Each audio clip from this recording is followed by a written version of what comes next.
قدرت نسوي شغل ما حصلت شغل ب50,000. خاف الله باطل يا ناس. هذا لوين بغيتوا نحن؟ لوين؟ الوزير لما حل القتال سافر للسعوديه، الرئيس لما حل القتال سافر للسعوديه، ونحن لمن؟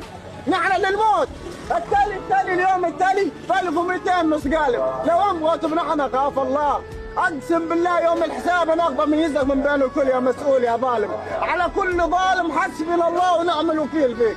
حسبنا الله، كل ما صار فينا يصير فيك وفي عيالك يا رب. الرئيس لما حل القتال سافر للسعوديه، ونحن لمن؟ نحن للموت، نحن للموت. صرخة هذا الشاب هي صرخة كل إنسان حضرمي، صرخة كل مظلوم، صرخة كل مقهور، صرخة كل من تعرض أو تجرع مرارة المعاناة طوال سنوات وهو صابر، طوال سنوات وهو يتحمل، طوال سنوات وهو يقول بتفرج، طوال سنوات وهو يقول مش معقول، أكيد بيكون في حل، إلى أن وصل إلى طريق مسدود ما وجد أمامه إلا يخرج إلى الشارع لينتزع أبسط حقوقه المشروعة من اللي ظلموه واللي قهروه واللي ابتزوه واللي حاولوا إنهم يرخصوه أو يقللوا من مقداره ومكانته أمام نفسه وأمام الآخرين. لوين بغيتوا نحن؟ لوين؟